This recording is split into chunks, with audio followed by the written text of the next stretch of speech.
first it was 5G. Then when COVID came, it was different falsehoods, including that COVID doesn't exist. There were also stories suggesting that 5G is causing what we call COVID and things like that. So we see that local disinformation actors really adapted what was trending overseas.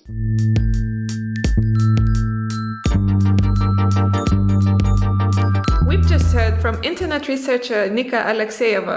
She lives in Latvia, which topped the European Union's COVID-19 mortality charts in October.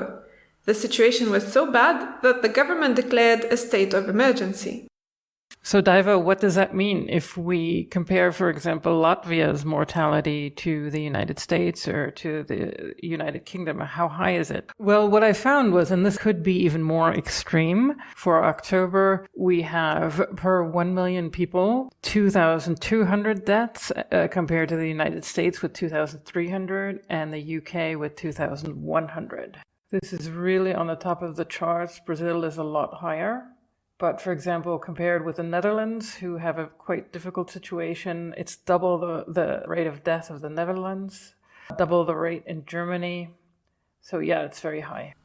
And only 3 in 5 of Latvia's residents are fully vaccinated. Do you know why that is? So Latvia has been a target of disinformation earlier in the pandemic. A news channel ran a story that claimed that coronavirus has even been engineered in a Latvian lab. But Latvia has also developed a domestic disinformation scene. And experts warn that a part of the population readily believes disinformation about Western vaccines available in Latvia. Yeah, and I think one thing that we always have to think of is that we don't really know what the connection is between disinformation that's available and hesitancy to vaccinate. So it always seems like the link is clear, but I think we need to be careful and say, we can't establish that. There's really no research to show it yet. Exactly. And that's why we talk to internet researchers who look into how many people this disinformation reaches. Right. And a lot of what we've seen is that a lot of Eastern Europe seems to be reluctant to vaccinate. For example, if we look at Bulgaria, very, very, very low rate. Exactly. And there are some opportunistic actors who want to keep it that way. Welcome to the Inoculation. Join me, Eva von Schaper, and my co-host Daiva, as we look at how the vaccine disinformation movement around the world is shaping our society. In the remaining episodes of this year, we'll look at how anti-vaccination movements filtered into politics in different European countries. But stay with us even if you don't care about Latvia, which we are discussing today, because what happened there holds lessons for countries all over the world. Yes, that's true. And what particularly struck me as we were talking to Nika was that she had already started following anti-vaccination movements as early as 2018. So these were people who obviously did not know yet about the coronavirus, but they were anti-measles vaccination, anti-childhood vaccination. Exactly. And we didn't follow Latvia at the time because it still had very high measles vaccination rate. But Daiva, so let's just take a look at where Latvia is, because you're from Lithuania, which I think maybe a lot of people might confuse.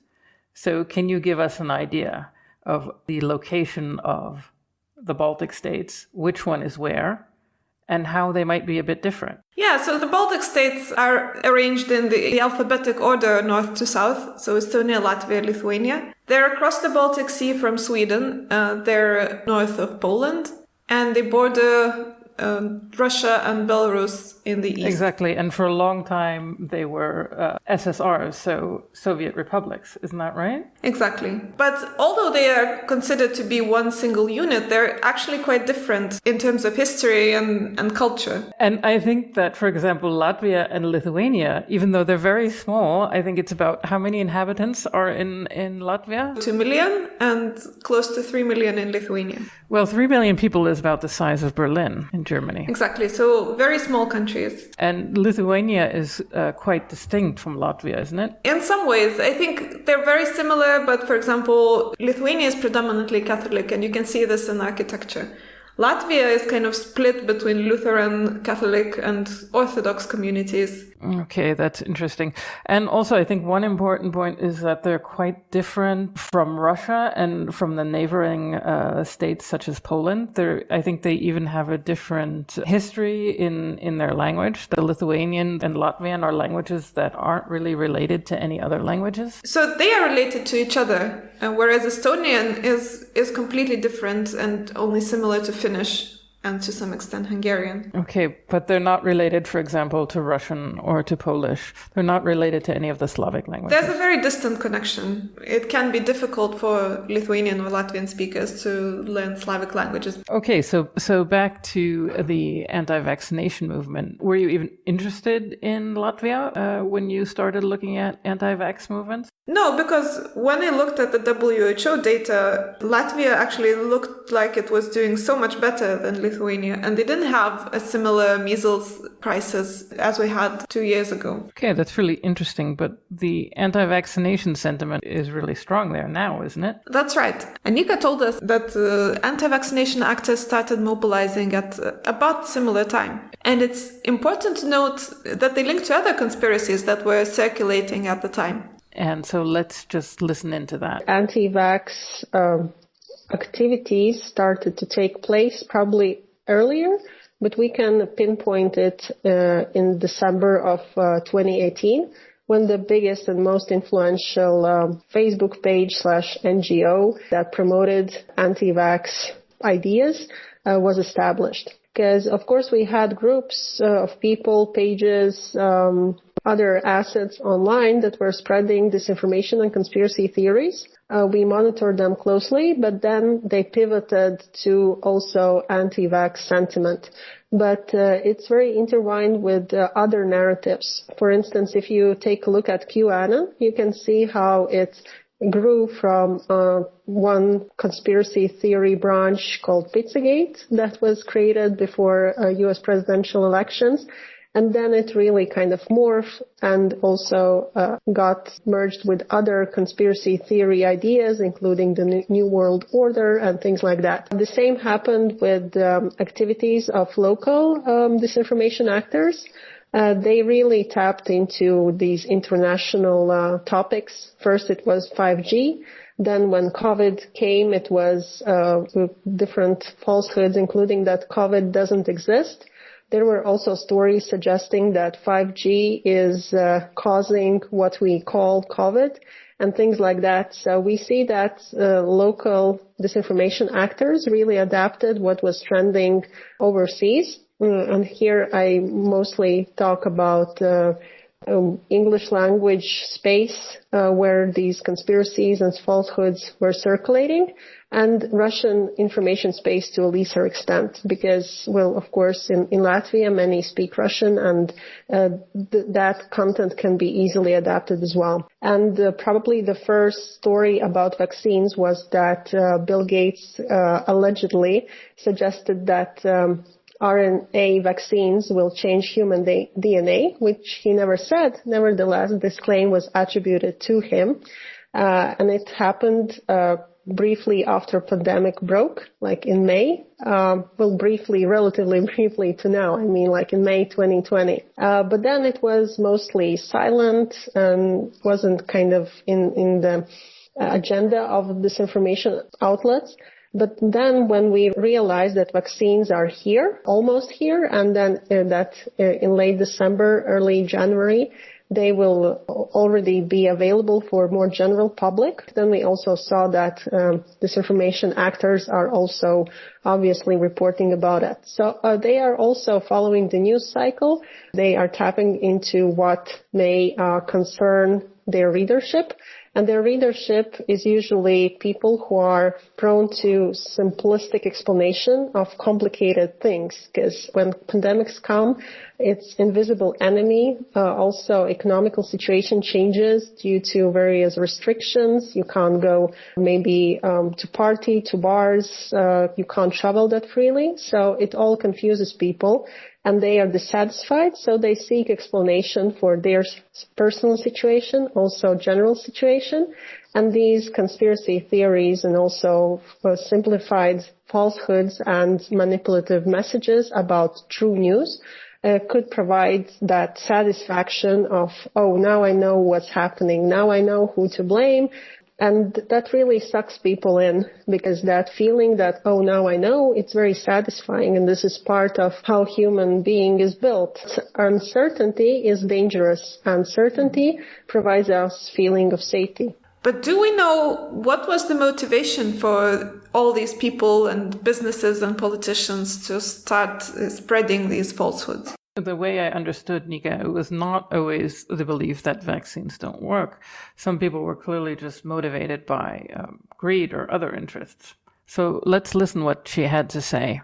So there are disinformation actors who are seeking some political influence, but the politicians who are running for elections and are really having political parties, the leaders of them, are more like piggybacking on already made disinformation claims, or rather the essence of those. So they don't really repeat the same falsehoods that could be fact-checked, but they mostly repeat underlying ideas as, like censorship or freedom of whatever, assembly and other things that are limited due to COVID situation. Then there are disinformation actors who have historically expressed interest in going into politics, but more on political fringes. So I see them still more as activists. They have their political perspective, also in some cases ideology, that they also project through their will disinformation work. And it's especially when these authors are spreading not just simple inventions in the forms of news, but more like analytical pieces that use a lot of elements of conspiracy theory thinking. And a lot of bold words as, say, genocide or New World Order or elite or other kind of keywords that are very common in conspiracy theory thinking.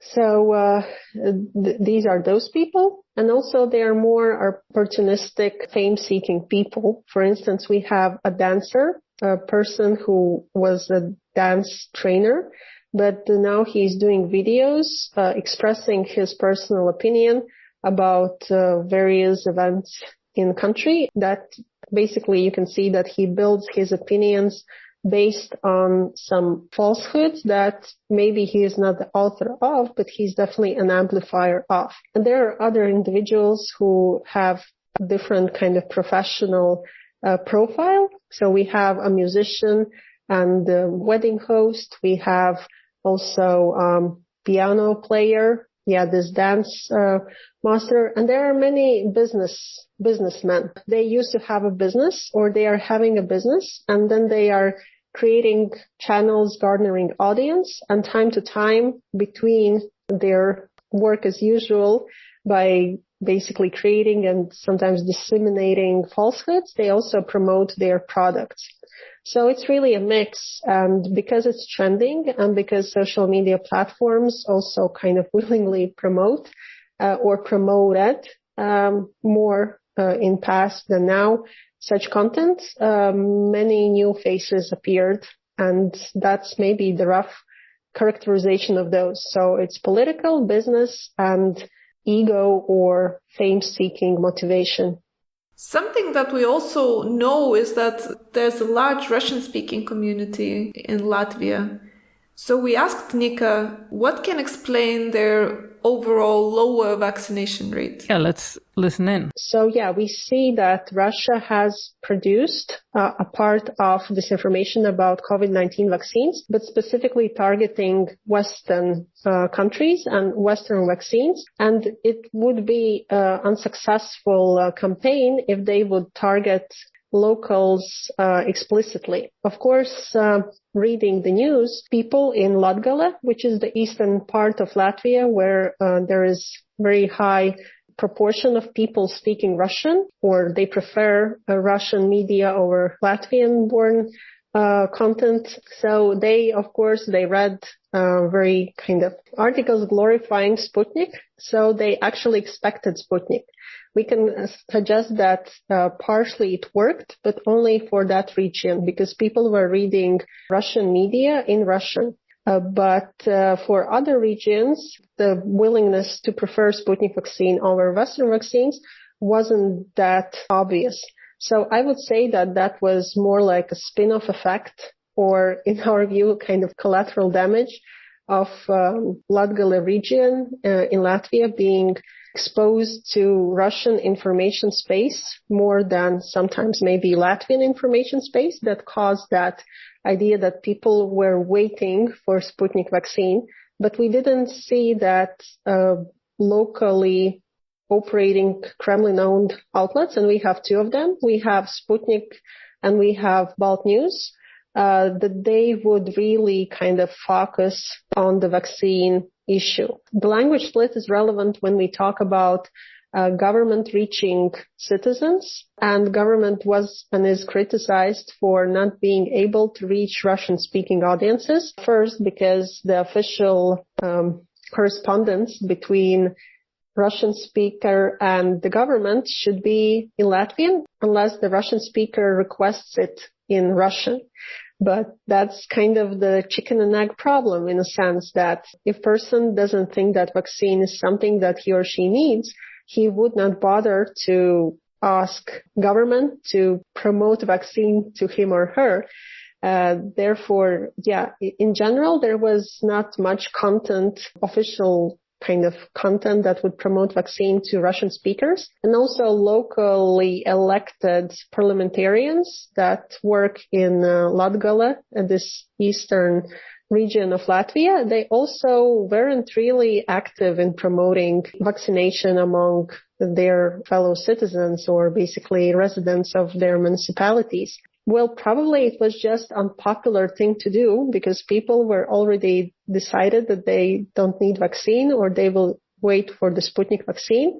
Of course, there was a lot of negativity also around this topic. So probably locally elected parliamentarians just decided to avoid this issue. Daiva, what I also thought was really interesting, and I think this is one reason why even a tiny country like Latvia is important for the rest of the world, is that she made a really good point about how vaccine disinformation is linked to climate disinformation. Well, in general, I think that disinformation will not go away. And, now we are fighting with COVID-19 disinformation that is primarily about vaccines. But in future, we may be basically confronted with other new topics, especially about the climate change. Our human species are more close to the wildlife, and we haven't adopted viruses that the wildlife has been adapted to. So these zoonotic viruses are more of a threat to humanity in general. We know that climate change is happening. We know that we need to change our behavior to do that. But we also know that for many years there were lobby organizations and powers that resisted that. I already see that climate change denialism or climate change disinformation in general is there and is probably even more relevant and bigger fight we need to take up. So I think COVID-19 disinformation is a very good lesson for us for what to do, what not to do. Also to be probably get less naive about our capabilities. And probably we also need to acknowledge that disinformation will not go away. You know what I also thought was really interesting about talking to Nika? A lot of the press coverage that the Baltic states get are about the so-called elves, which is a very interesting team of, I'm just going to say, internet activists. But here we got to take a look at somebody who is looking at disinformation beyond the elf story. If this is the first time you hear about the Baltic elves, you can read more about them in the links we will provide in the show notes. So overall, what would you say is the most important message from what we heard from Nika? I think the most important thing was that we have to look at this now. We have to understand how these things are being disseminated now, who the actors are, where we can find them, because it's not going to go away. It's not getting better. The problem is just going to be bigger. And we will continue covering this story in different countries and different contexts. So subscribe to our podcast and our newsletter now. And if you know anybody who's worried about climate change disinformation, or vaccine disinformation, just send them the link to our show. So Daiva, in the next episode, which is going to be in 2 weeks, do we have an idea of who we're going to talk to? Yes, next week we're going to Romania, which is one of the least vaccinated countries in Europe. We will hear from very interesting experts why they think this is the case. I'm very interested in this too. I'm surprised that the vaccination rate is so low. And I think we also have a show on Sweden this year, don't we? Exactly. A team of Swedish journalists infiltrated into the anti-vaccination movement, and this took them all the way to the US. Okay. This is going to be fascinating. I can't wait to talk to them. Everything we talked about today and all the links will be in the show notes so that you can find them, so that you can read up on the background information. And we're going to add a transcript of the show to our website, www.theinoculation.com, if you prefer to read all about the show. You can follow us on Facebook, YouTube, Instagram, and Twitter. Our reporting is supported by IJ4EU. Bye for now. Bye for now.